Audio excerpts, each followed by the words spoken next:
Okay, there we go. So yeah, we're back. So I'm not sure if the Varix video will be up or be after this video was posted or before.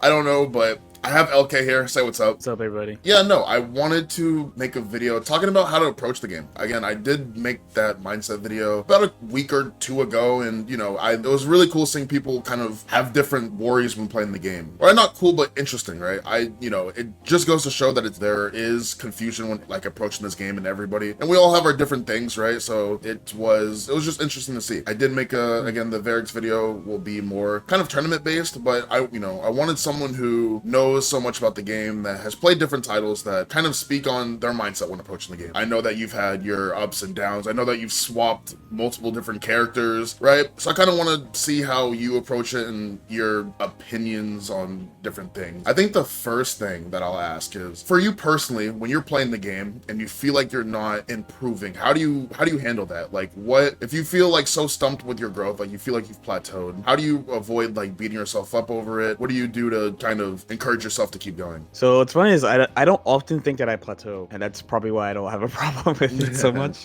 Yeah. I've only thought I plateaued like only like a couple of times in playing fighting games like ever, but it is a really bad feeling. I will say, Yeah. I definitely get it. It is a really, really bad feeling, and probably my answer to this question is not gonna be a good one, to be honest, because like when I think about it, I'm like, oh, I needed some like deep, insightful breakthrough, basically, to get through these kind of moments. But from looking back at them all, usually they're all either mindset or motivation issues, and that's why I feel like I plateau. Like for example, like the last time I feel like I truly plateaued in a fighting game was like a DBFZ, but you have to put the game in context. So I know a lot of people say this game Strive sucks right now. I actually think the game is pretty okay right now and pretty fun. During Dragon Ball, I was like, this game is fucking garbage. Like there is a okay, curse. Yes. No, you can. You're good. No, you're good. You're good. Yeah, you can. Yeah. Okay. I was like, yeah, this game sucks. There was a line that commentators used to say about me in Dragon Ball that used to really, really, really make me angry all the time, which they're like, oh, LK is the best player of the game on his first character or something like that. And I would just and I would watch my matches too, and it tracks. So I was getting really frustrated.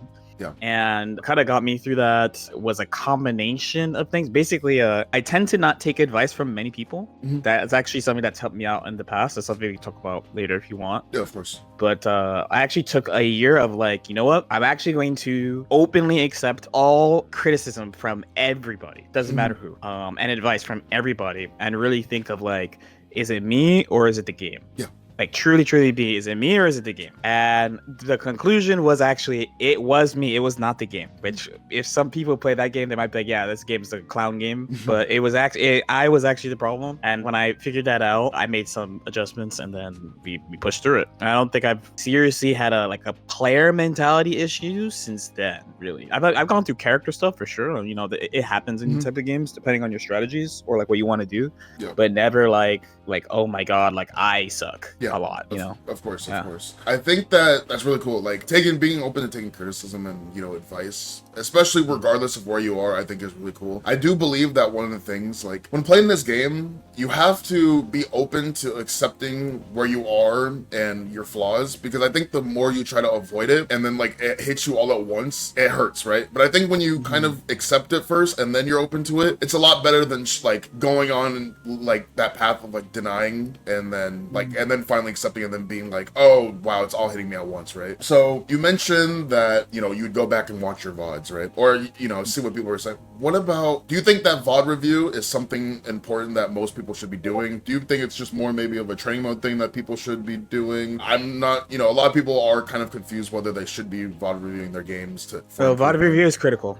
VOD review is critical. VOD review is critical. The only people who don't need VOD review are like people who have like photographic memory, I guess. Yeah. Like I know about myself that like I get pretty focused. Focus is the wrong word. Maybe like ultra locked in.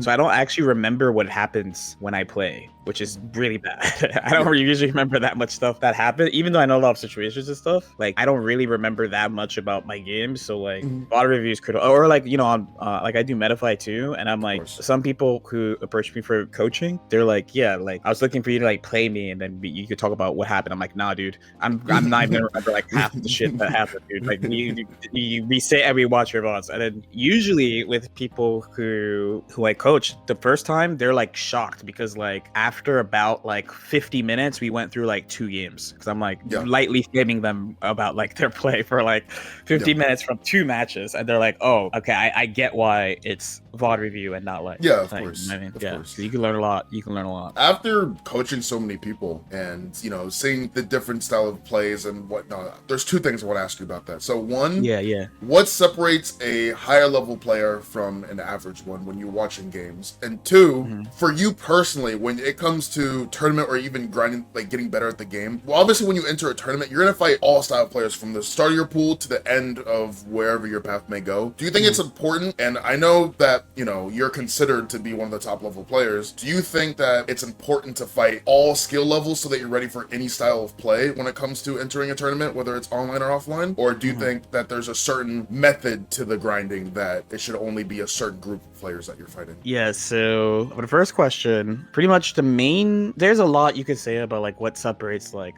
a top level player from like somebody who's pretty good. There's that rating update system that people talk about a lot. People have all sorts of opinions about it, right? Yeah. How do you feel about that as a side note? So there's rating update, and then there's Icarus, right? I'm not sure if you've heard of Icarus. It's done by... I've heard of it. It's done by a guy named Zach Vega, and it's all the tournaments, so it's a harsh slap in the face because it's literally like the best tournament. So it's like if you're entering those like cider brackets that are smaller, it's not gonna be on there, right? So I think that the tournament data one is very good. The rating update one is, you can kind of cheese it a bit, right? I know that I do believe in both. There is both like some good and bad. So like there is some trueness whether you like it or not, right? If you're not winning in tower, if you're winning in tower consistently, I think that you're probably a pretty good tournament player because you're ready for the more random style chimp players. You're the rare better players you do fight. Kind of depends on that. So there is truth in both. So I like them both. Yeah. So that's interesting. Yeah, a lot of people don't like rating update, right? Yeah. But something you mentioned, right? The consistency thing. It's a tool to check your consistency and your success in matchups. That's basically what I use it for.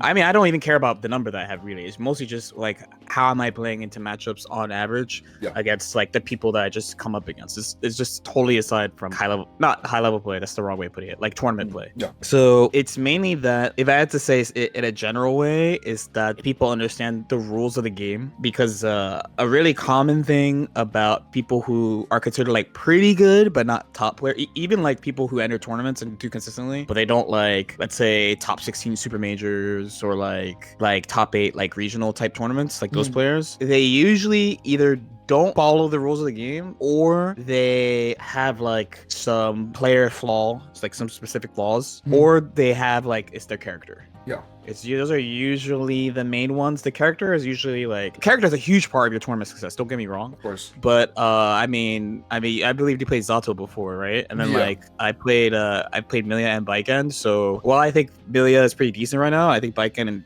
is potentially really, really good right now. I haven't made up my mind on Baiken yet.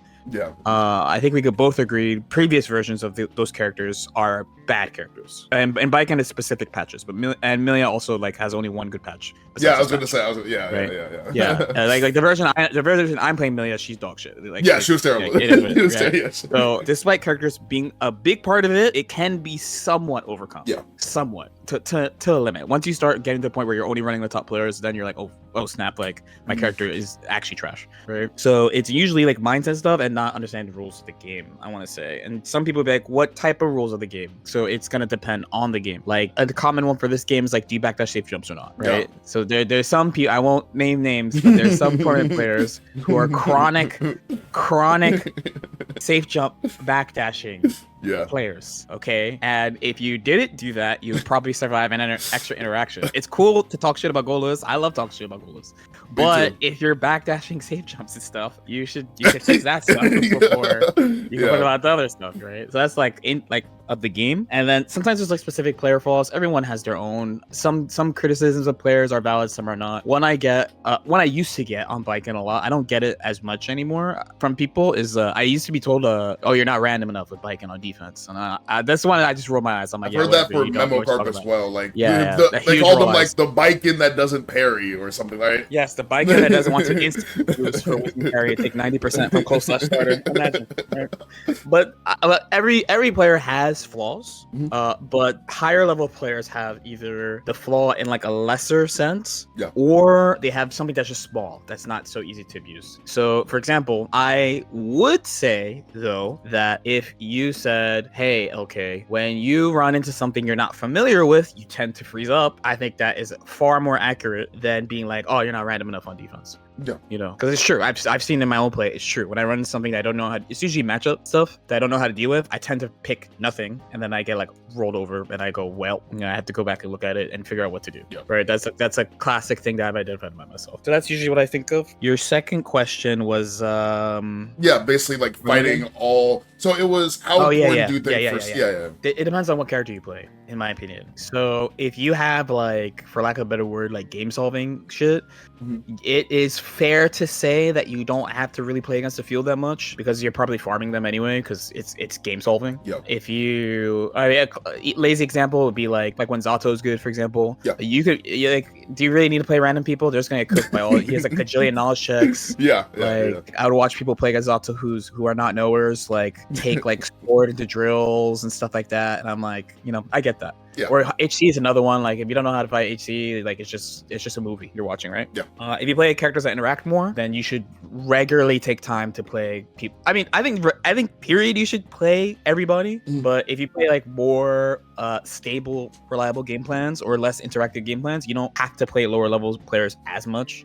Where if you do play characters that interact a lot, you should play more lower level players more. That's all.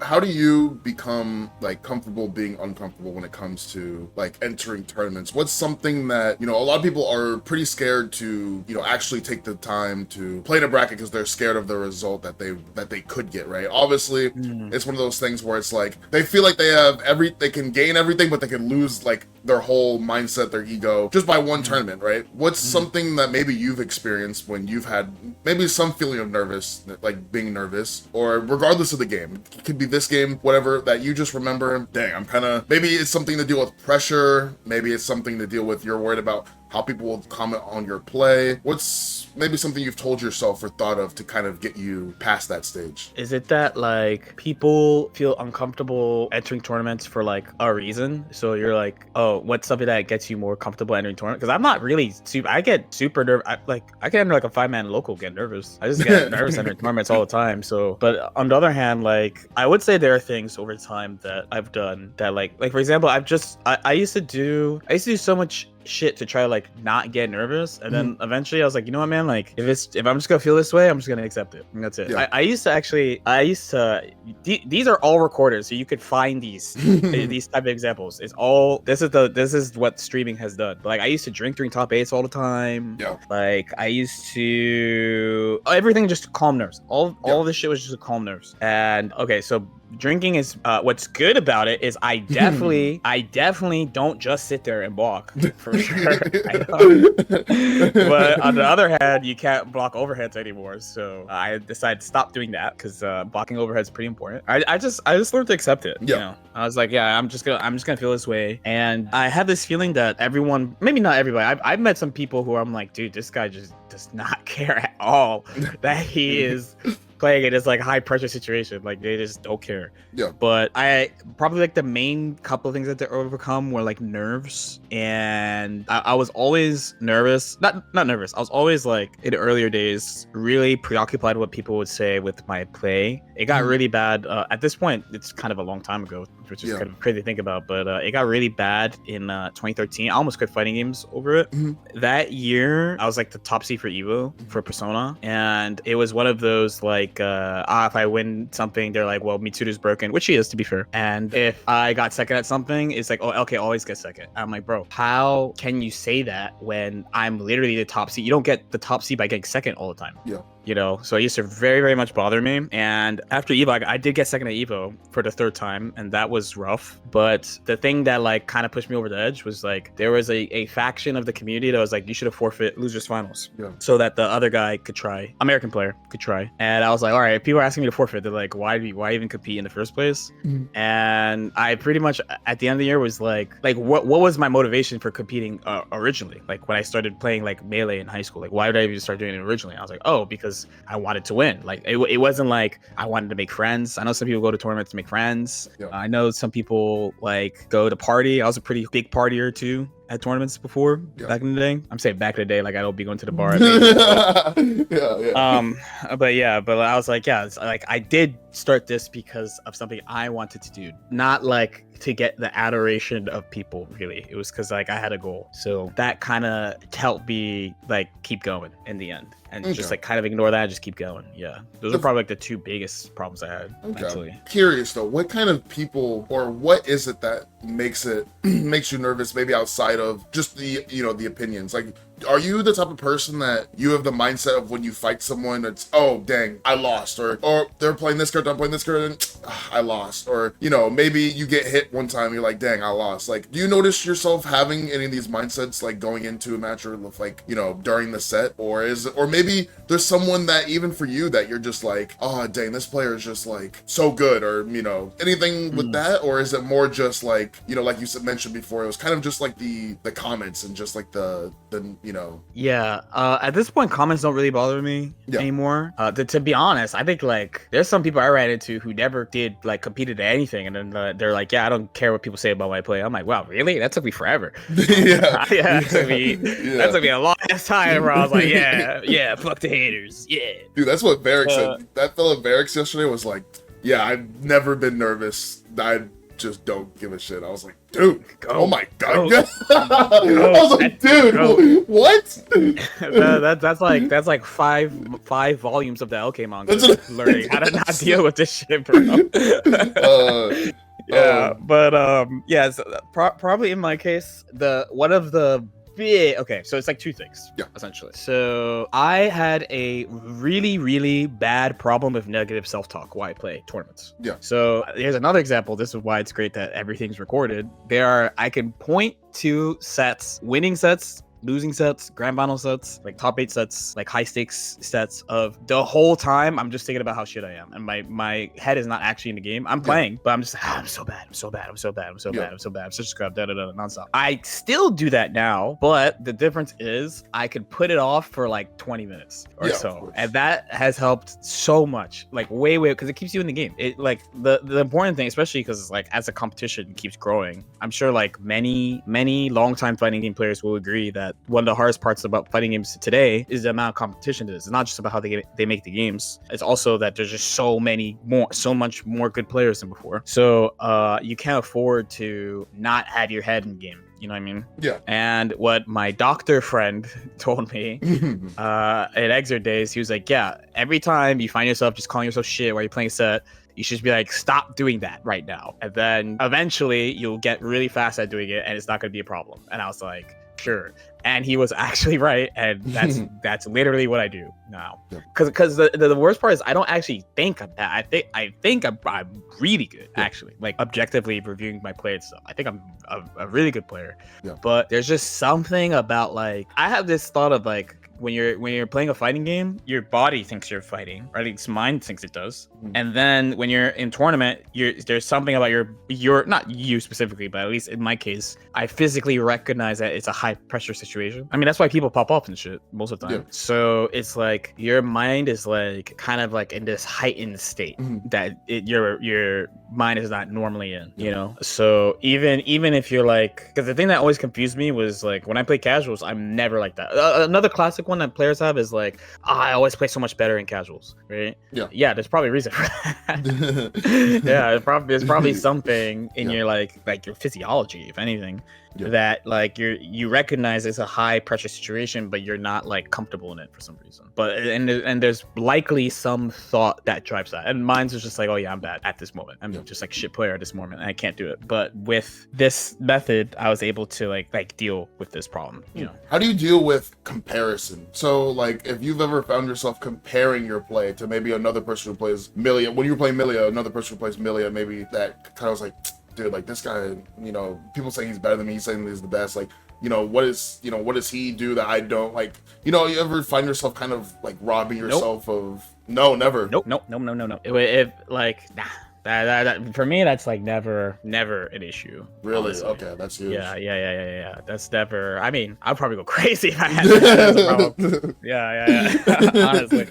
Yeah, I mean, it has gone. I could see how other people would find that to be a problem though, but to me that just sounds like the same as like, you know, here's something that I see people do that I'm like, yo, you really should not do this. Is when like you know that GGST high level replay, my biggest fan. Yeah. Uploading matches and stuff. Sometimes I see the people who played the match comment on their match. I think I've only commented on my own like replay vulture one time, and it's when they uploaded matches when I was literally wasted, and they uploaded the matches, and I was like, dude, come on, man, like, come on, can you just not? It's still up, but I'll leave it up to people to try to figure out which one it is. The only hint is against a Potemkin. It's your only hint. Are you on biking? Yeah. Okay. Yeah, it's the only hint I'll give you is that I was playing a Potemkin player, and that's it. That's the only time I commented on my own match. But I see people do that regularly. I'm like, dude, you gotta do that. You're gonna go crazy. You're gonna actually go crazy if you do that. This one's kind of a different style question, but compared to all the different games you've played to Strive, do you think that getting into this game do you think it's more frustrating getting into this game than other games, like trying to take it serious? It's Guilty Gear. Yeah, it's Guilty Gear. Guilty Gear is a frustrating series. Arxis games have a bunch of unique challenges compared to other fighting games, I want to say. Primarily, the Arxis games are very character driven. They have a very difficult problem that is basically impossible to solve, where they have to make a fighting game either based off an original IP or a licensed IP that they get, right? Because you know, they made like Persona, they made like Dragon Ball, they worked on Grand Blue, you know, they worked on a bunch of stuff, right? So they have to make a diverse cast of characters that have a bunch of different playstyles that appeal to people, but they can't do the same thing over and over. They can't do what Street Fighter does, where it's like, okay, they change Ryu in 3, 4, 5, and 6, but like it's Ryu, right? So they can't do that, right? Because everyone knows them for doing this other thing, so they have to do this other thing. They have to make the game kind of fair, but they can't make it too fair, because the versions are too fair, people are like, this shit's boring, right? So they have to make it interesting, but when they make it quote unquote interesting, then also people are like, this game's fucking broken. So they have to constantly like toe this line while also trying to like promote certain types of decision making all at the same time.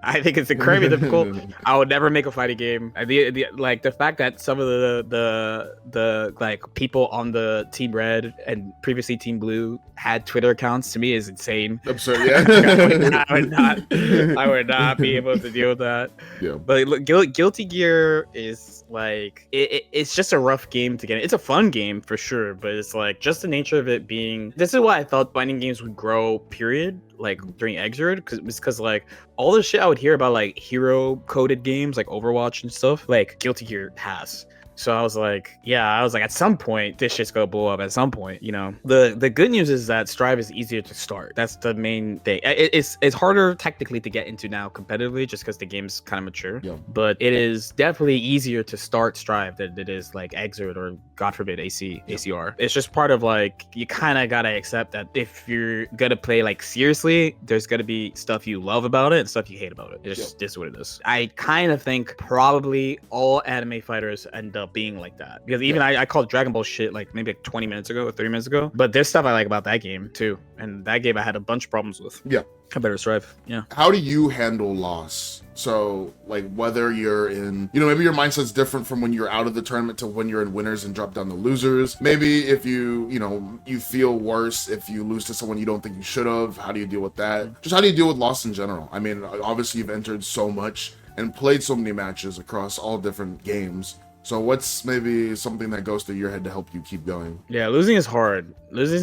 Some people, I don't know, like if you played a sport when you were like younger. Yeah. You did? Yeah. So I actually think people who like played like in like a school sports team have a huge advantage. I'm 'Cause actually they so glad already you said that. I'm actually yeah, because they already learned how to lose. I was Yeah. such a bad loser at the beginning. I was such a bad because I never played a sport Gotcha. when I was younger, right? So I mean, I tried to, you know, like I played baseball a little bit, but like Yeah. I never was like on a school team and like grinding a sport in like elementary school, middle school. So like when I started playing fighting games, I was so bad, such a bad loser. I have like a few tips.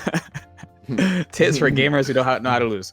So number one, this is my number one pro tip. If you have a social media account where you can type words and post them, this is what you do. You go to your phone, you go to the app, you literally write whatever the fuck you want. Whatever you're trying to say, right? You write it and you look at it and you turn off your phone screen. And then your brain is like, yeah, that has saved. Okay, I know I have been memed both in Exerd and Strive for like saying some crazy shit after I lost. Yeah. But like, it was like the one time, right? It's like the one time. So for each one, like, oh my god, this LOL is so funny, LK crashing out, there's actually like hundreds, but I just don't post them. Yeah. Because people don't need to know, because your mind is not right? Your mind's not right. Yeah. You just need something to like channel that healthy. I think the best way to channel it is just like to not burden people if you're lost, basically. Yeah. So like usually I just leave the venue right away. When I say leave the venue, it's not go home. Sometimes we're in like different places. It's like just go outside, like go outside the venue. Yeah. Because like, for example, if you're a pad slammer, I can relate. I slammed my pad once, but back when I was a pad player, way back in Melee, I slammed my pad once. Where did I do that shit? Outside, right? Yeah. Outside, outdoors, or not in the venue. Not in the venue. If you're a pad slammer, do that shit outside. Okay, right? Just do it. Whatever you're trying to do, do it away from people. Do it away from people, and just take your 15 to 30 minutes, and like you're good. You know what I mean? Or another one, another pro tip right here is, if you have like a homie, especially like another like a tournament friend, like your true honest to god training partner, if you could see the fucking DMs that Nitro and I have sent each other during tournaments about people. I'm not of course not talking attacking people's character, but sometimes of course you take an L, you're not feeling normal, so you're like saying certain things about certain characters and stuff like that, you know, and you just, and that's actually a pretty good way of channeling it too. Because I think like the worst way you can do it is like immediately say like someone's trash to them, or like some shit like that. Again, sometimes, you know, especially if you're doing this a lot, sometimes emotions are going to be high, chemicals are going to be pumping through your body, you might say something you might not mean. So that's why I've had to apologize to people in the past before, of course, for something like that, you know. So that's why I think like the best thing you could do is just exit, channel it, like just don't burden people with your loss, just handle it and then like move on. This is by far the best way, in my opinion. That's what worked for me. Okay. What about when you go to a tournament, you do very well and you're very happy with the result, like yes, this was so worth it, I exceeded my expectations, and then you go to the next tournament and you lose in a place where you just are like, bro, what? Like, I just did so well. How do you recover from, I know there's losing, but how do you recover from falling from losing, like going, you know, being at the top in your head to just, damn, was I just lucky? Was it a fluke? Like, how do you kind of motivate yourself from feeling that kind of loss? I guess this is something I forgot to mention from the previous question, but they basically are like tied together. Another thing that you can do that you should, to be honest, this one's like a should for sure. Okay. Is like you need to actually see why you lost. Yeah. You know, there are times, you know, like when people stream games and stuff, and like the streamer is calling like a player trash or whatever. Yeah. You notice like some players in various games, not even just fighting games, in various games, have like a reputation of like,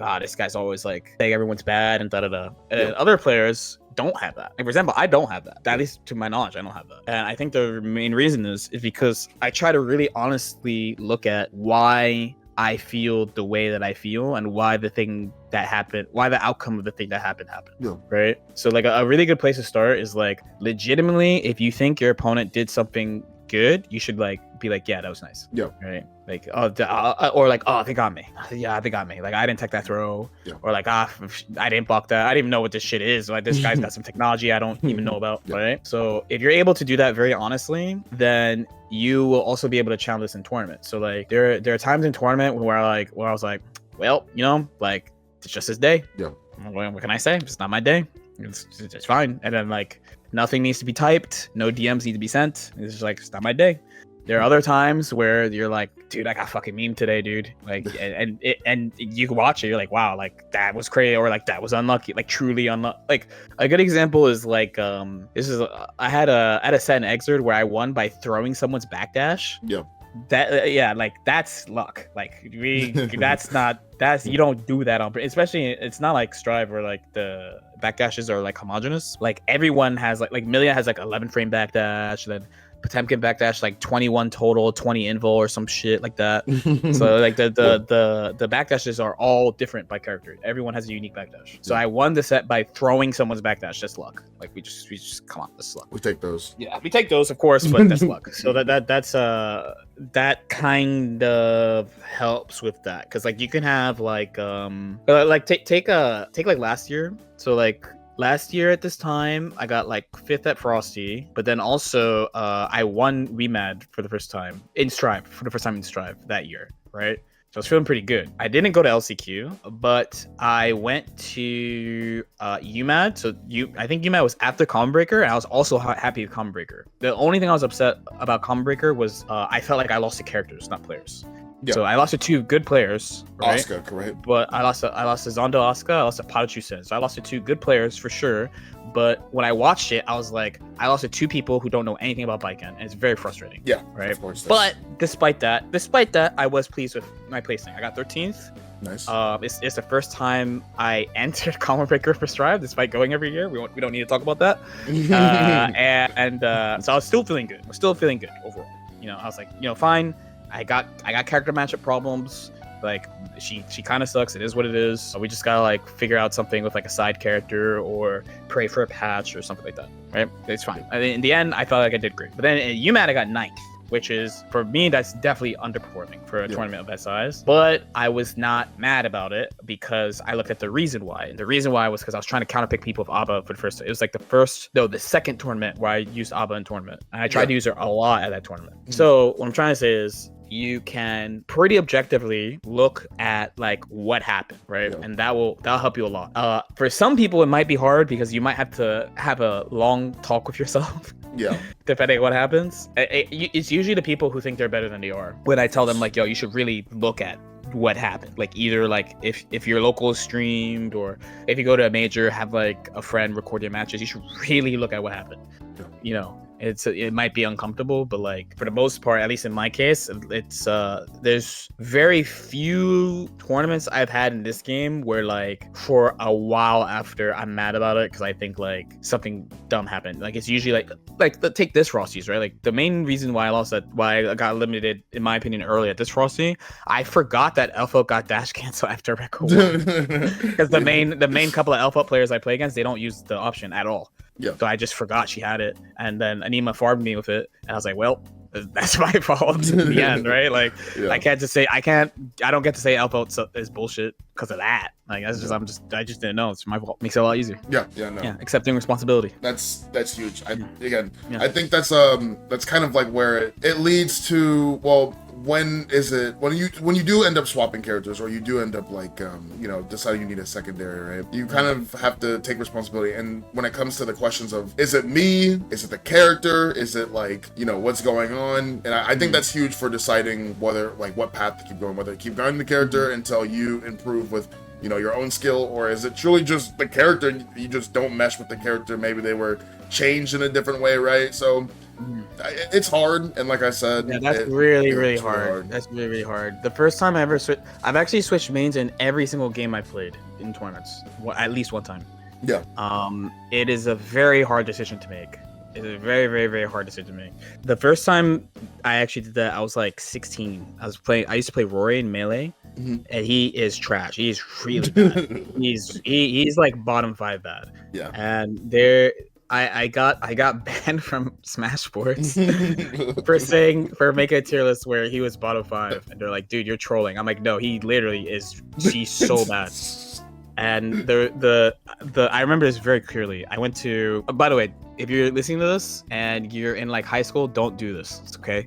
So I snuck out of my house to go to a tournament like 4 hours away, Yeah. that my parents didn't want me to go to, and I went because at the time there was a player named PC Chris who was like, he was just really hot. Like he was doing really well. Everyone was like, there's like a new like melee goat coming up. Yep. Right, this is like during MLG, so I wanted to go and play him because playing Roy, the one thing that he's really good at is against characters who fall fast when you hit them, like Fox and Falco. So I really wanted to play him. I played him. I did pretty okay. At that time, I only played for like 8 or 9 months or so. I did like pretty decent, like taking 2 stocks all the time and stuff. So I was really like happy, and I was doing pretty decently in my area. Not like top 8ing stuff, but like I wasn't going negative. I was going like 3-2 and stuff. I was like happy. I was like, okay. So, but at that tournament though, I went 0-2. The 2 people I lost to were people I always beat, and the only thing they did was play Sheik. They played Sheik and just Sheik destroys Roy. Sheik is like Roy is designed to lose. He's just made to fucking lose. Everything about him sucks. Yeah. If you have not played this game, pretty much, because Marth's top tier in that game. Marth's godlike. He's amazing. I love Marth. Love Marth. Roy, these fucking, if you think the Arxis devs do stupid shit, these devs think people who would pick Roy are so fucking bad that they wouldn't be able to space. So his moves he has this big ass sword, the Sword of Seals. Yeah. It's a broken weapon in his own game. In Smash, you have to run, you can't space it. You can't imagine. You play Sin, right? Imagine Beak's driver did no damage and had no pushback. It was like attack level negative at the tip. So you have to hit with the middle of Beak driver. That's how Roy works. Yeah. Okay. So they're like people who would play him so bad that they're not gonna know what spacing is. So you have to run in the sweet spots in the middle of his sword. It's dumb. So he has both a sour spot in the end of his sword and the tip, not the middle. There's that problem. Then the other problem is that he's the 4th fastest faller in the game. So that means everybody bombos him. Yeah. Everybody. Just anytime he gets hit, you just fucking get deleted, like nonstop. You get deleted, just like every character. So like, there's like Peach, Princess Peach. The scrub Peach things. You hold down, you mash down smash, destroys Roy, right? Or like Samus. Samus is floaty, but she's heavy, destroys Roy. Yeah. So I get if she grabs Roy, you just die instantly. You just hold down, mash on down smash, grab Roy, down throw over and over, you die. And I was fucking losing it. And then my parents called me and fucking were screaming at me. I went outside, smashed my pen. I was fucking lost it. And then when I went home, I had a really long thinking session about, should I still play Roy? That was the first time I ever switched mains. That was definitely the character's trash. But there's another time in BlazBlue, later, where I switched from Lychee, my longtime main. That's a character that I almost won Evo with, was Lychee, to Valkenheim, the werewolf butler. Yes, yeah, he's sick. He's sick. And at that time, though, Lychee is like one of the best characters in the game. She's Kokono aside, because she's broken. She's like the second best character. Yeah, basically. Yeah. Right. She's the second best character, top 3 character, tied top 3 with like Valkenheim and like Carl. And I am actively saying, not downplaying. I think she's trash, but she's not. The problem is there was 2 problems. Yeah. So one, they changed her. This is a thing that I've heard some people say that they don't like that's happened in this game, which is very relatable. That the character goes through a rework that you don't mesh with. Yes. Right. Which I did not really vibe with how they changed her. She still is kind of like this today. Could I play her in CF? Sure. Would I want to? No. Right. She's not like the way that it was a drastic one too. Yeah. There were buffs involved. For sure. And her previous version was worse for sure. But I just could not I just didn't like it, honestly. Yeah. Even I recognized it was good, I didn't like it very much. The other problem comes from a more technical thing about what the games are made for, what platforms the games are made for. And BlazBlue is like an arcade game. Those cabs have quite a bit of delay. Arcade cabinets have quite a bit of delay. Yeah. So they make the frame data with that in mind. So the console version has way less delay than the arcade version. So one of the biggest problems, I was like, dude, you can't hit people. You'd watch matches in Japan, they're getting hit by these 23 frame overheads and shit, and then you go on a console and someone who's only played the game for a month is blocking it. So you're like, what are you supposed to do? So I'm just like, she's trash, I'm switching to Valkenheim, didn't look back. But I love Valkenheim. You would love Valkenheim, bro. He's so sick. No, he's so dude. He's Trust so me. sick. I've seen He's the so sick. gameplay. He's so sick. He's so sick. He's so sick. And that's like peak Valkenheim too. Like now he's still cool and good, but he's not like as good as he was because they figured out he was broken finally. Yeah. But like if you character wise, like if you run into changes that you don't mesh with, or if you're looking at your motivations, because that was the thing about Roy. I could have kept playing Roy, but like I was like, oh, I'm trying to like win shit. So like if all it takes is for somebody just like swap characters to one they don't even play, now they could beat me, I can't play them. You know. So like the Milia switch, I was just like, dude, like how many more super majors am I going to go to where I lose to Leo and another heavy, or how many super majors am I going to go to where I get 9th because I lost to Leo and Nago. Like the first CEO, I played 5 Nagos in a row at CEO. The first one, the 2021 one. Yeah. I played 5 in a row. 5 Nago Ryuki players in a row. I don't know if you heard me the first time or second time, but I played 5 Nago Ryuki players in a row. And then after playing a Mei player, I played K7 Leo, lose to him. Then I play a bunch of people and I lose to Shine Potemkin for 9th. Yeah. Right? So 2 heavies. Oh, Shine Potemkin, there's a lot. that's a while Shine Potemkin. Yeah. Gosh. Yeah. Pot was like still considered to be okay, I think, Yeah. at that time too. Or like I went to like Texas Showdown, lost to a Geo player in my first set of the day, had like the fucking entire venue popping off like it was grand finals on me, and then play through the whole bracket and losers, get top 8, lose to Ram. So two losing matches for Amelia at that time. Yeah. Like it was so, I was like, how many times am I gonna do that? Be super stressed the whole time because like anything that I do wrong instantly, not instantly literally, but I feel like I die instantly for doing anything wrong. How many times I have to go through like 8 or 9 sets of like people not caring about getting hit and like all this shit, like how I just couldn't do it. And I was hating the game at the time because it's not fun. When I switched to Baiken was pretty decent at that time. Baiken was especially by 2.5, like the patch after 2, because in 2 I don't think I was good enough with her to say how good she actually was. But in 2.5, like she was basically top 10. She was pretty decent. So I'm like, yeah, you know what? She's better. She has a playstyle that suits me. She's unexplored, which is really fun. The exploration process of the character is very, very fun. The main reason why I stopped playing Baiken in 3.2 was I was like, dude, like you fucking gave Johnny all this. You gave Pot all these buffs. You gave Testament all these buffs, and then every region agrees Baiken is bad. I consistently am the person who rates her the highest, even though I don't rate her very highly. Yeah. And then you fucking nerf her? Like, why? It doesn't. I was like, I can't, like, if I'm saying I'm trying to qualify for World Tour, I can't play her. There's some people's strategy against old Baiken, which was literally run at her because she can't combo you. Yeah. If she hits you a far slash, so who gives a fuck?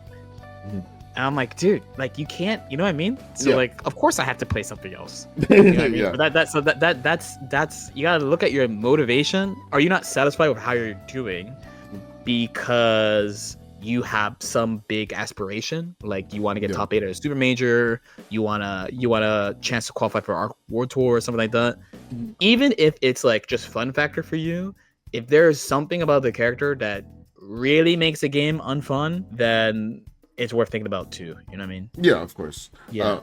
I think so when you switch characters, a lot of times when people are kind of exploring characters, or they get pretty decent or good, you know, however strong on one character, and then they try to, you know, learn another character or swap, they get very demotivated when they lose. And a lot of times they can't keep losing to the point where they just would rather switch back instead of going through the experience of, you know, losing and being fine with losing because you're learning, right? Do you have anything advice for that? Like when maybe you picked up a character, like for example, when you swapped, correct me if I'm wrong, when you first played Milia, you swapped to Geo. Was that not the first swap? Was it Geo? No, I was counterpicking. I decided to counterpick with Geo and Axel. I played Axel too.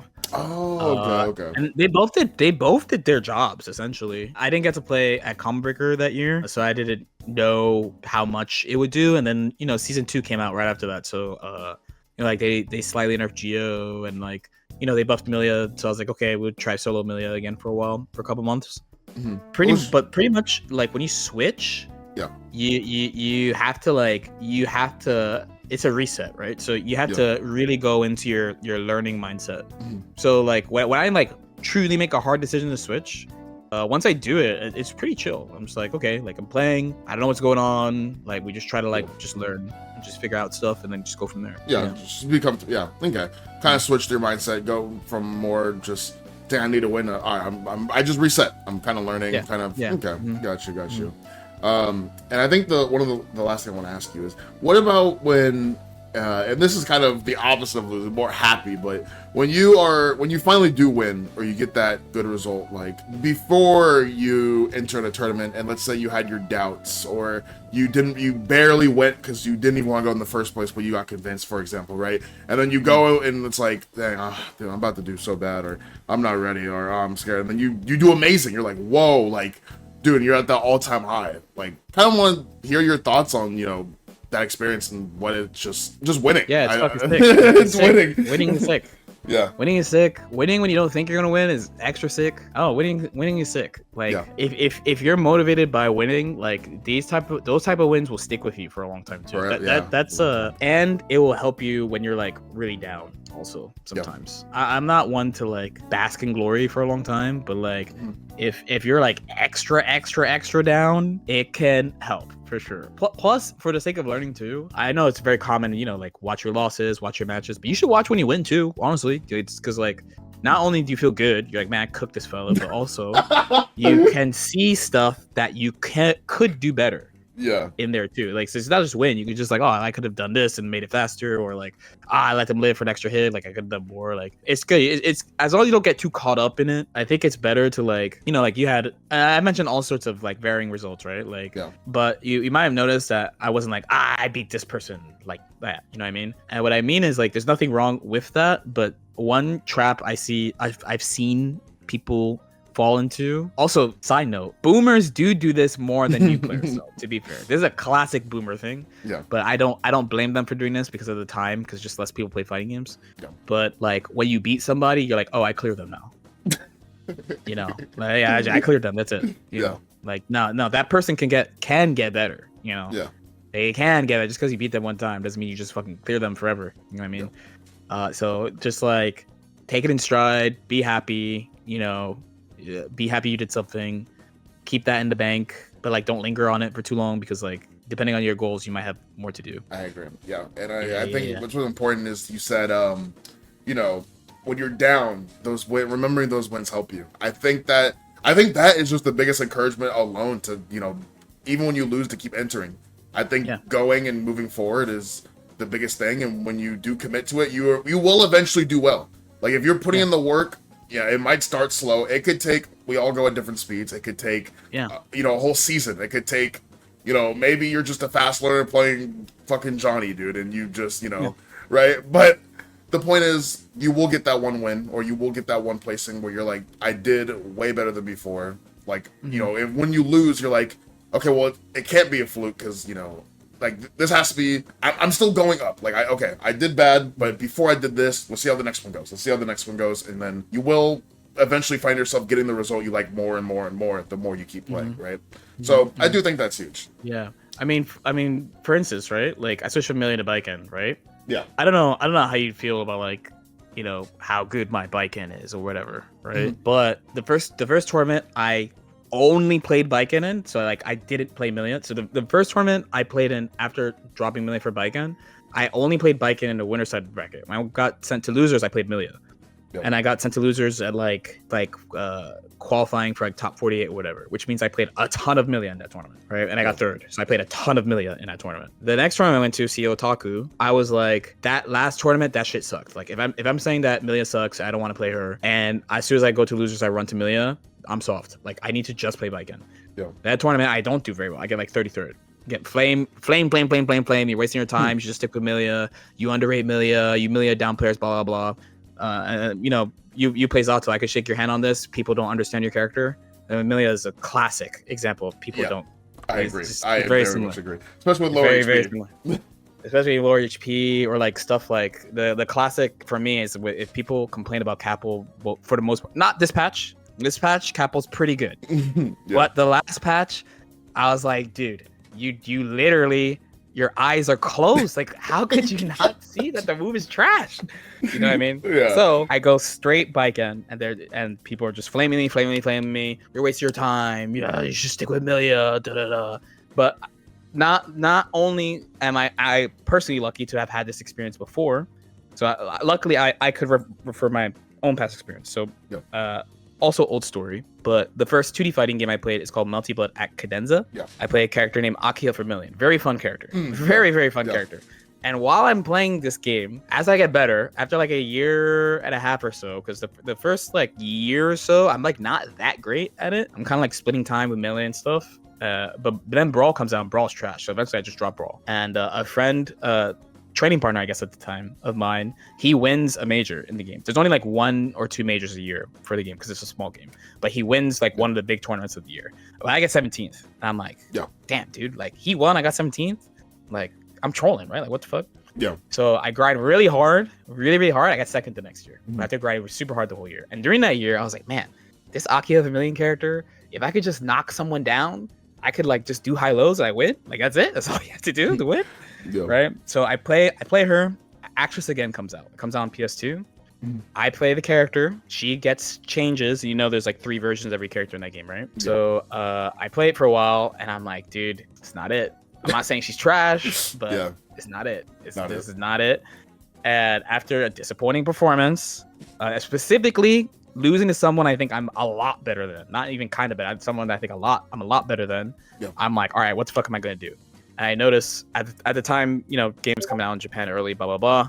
So Japan's had 2 versions of this game before we even got to touch it for the most part. And I noticed a bunch of the classic players of my character have switched. Then they all switched to the same character, the Half Moon Kohaku. So I'm like, well, they all did it. So I'm their son, basically. At this point, I'm just copying Japanese players for the most part. So I'm like, I guess I do that too. I did it. I play people. Everyone's like, you're trolling. You're wasting your time. What's the point? You should stick. Come on, bro. You'll get it. Akio Vermilion, bro. 2 months later, win my first major. Then Melty Blood gets put at Evo, gets second at Evo with that character, and also top seed. So it has to come from within. It has to come from within. You when you switch, you hard switch. Don't go running back to your character. Don't do it. And then you know the people are gonna say the same shit to you. I won't tell you that, by the way. If you want to switch, if you came to me, you're like, okay, Zato's trash. I lose to Goldos players who fucking roll the stick with their mouths or whatever. Like, what do I do? And I'm like, are you trying to win, bro? If you're trying to win, you might have to pick another character, dude. If you think Zato sucks that bad, I'll tell my homies the truth. But a lot of people want you to, of course, stay, and of course they have your best. And they're thinking you're having like a bad reaction, like a knee-jerk reaction to loss. That's why people say that. That's why just stick with it. You just had a bad day. So they do act. People do have your best interest in mind. People do have your best interest in mind. So that's why you really need to really take the choice seriously. Like really take the choice seriously. I know it sounds like a huge thing, but it's like, again, if you have like very high competitive aspirations, then it's a very serious choice. Because if you're playing a character that doesn't win and you want to win, then what are you doing? You know, are you not trolling? No. Yeah. So. Yeah. No. So that's it. So it's really easy for me to switch to bike end when people are like, you don't hear nobody telling me I should stay with Milia today. My bike end results have definitely exceeded my Milia results by this point. Yeah. In my opinion, right? Of course. Yeah. Your Milia was so long ago. It feels, dude. Oh my gosh, it feels so long ago. I remember one of the first tournaments I actually watched was Evo Online, where you were playing Milia. Right? Wait, no. Am I thinking? I did play Milia in that. Yes. You got top 8, correct? I got 4th. With fucking Milia. Yes. Dude,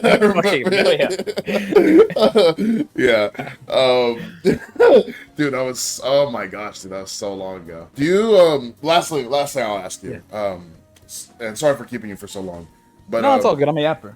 Hey, listen, I'm a yapper too, so this works out.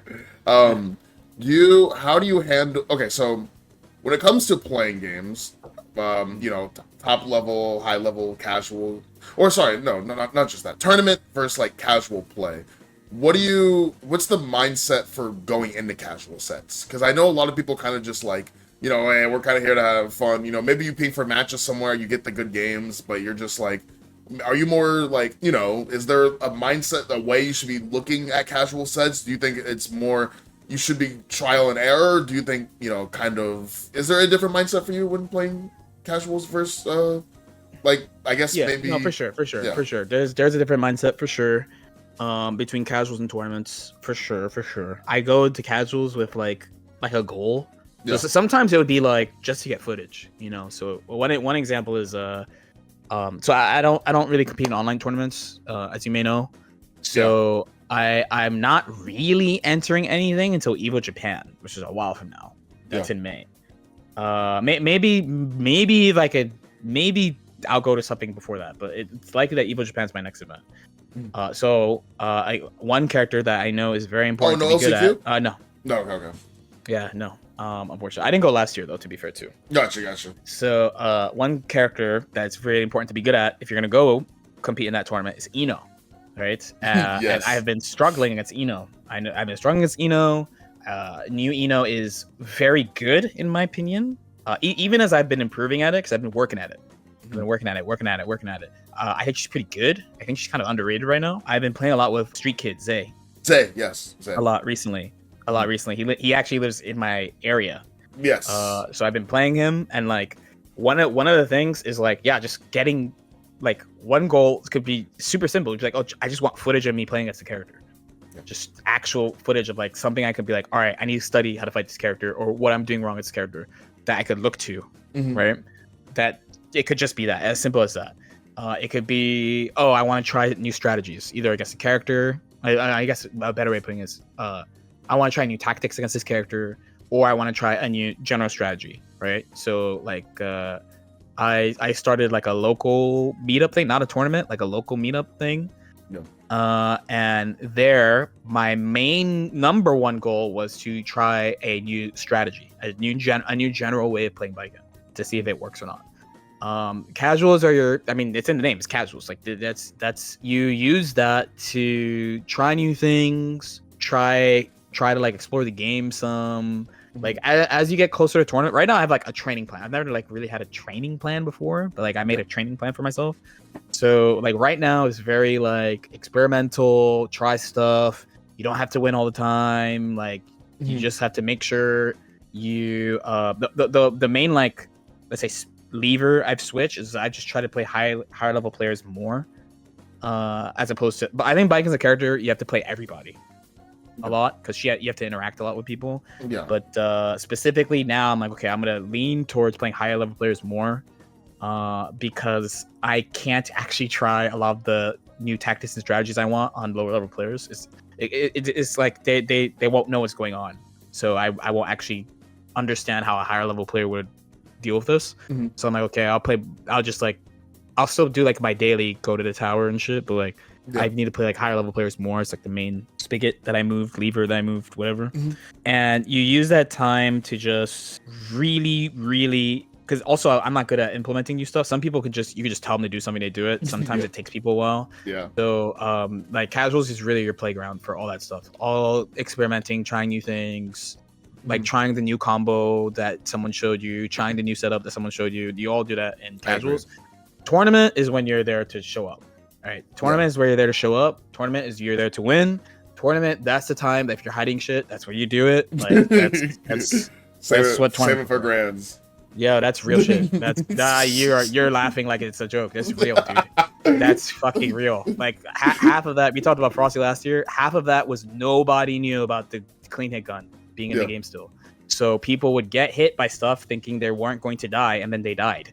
And they were like, what the fuck happened? I was like, I don't know, man. It's just crazy, bro. I'll be real. Leave that shit for nationals is real shit. There's a cajillion stories I could tell you about saving that shit for nationals working out. Yeah. That's real shit. That's real shit, bro. I'll be real. I think a lot of people, when they play casuals, it's weird because they're too scared to enter any form of tournament. So they're kind of avoiding tournaments. And when they play casuals, because that's kind of like their main thing, they beat themselves up way too hard in casuals. Like I've seen people start letting casual sets like affect their actual lives, right? And I think that people need to realize it is like you described it. It's like a playground, right? You get to test new things. It's kind of like your training mode, but you're actually playing with somebody, right?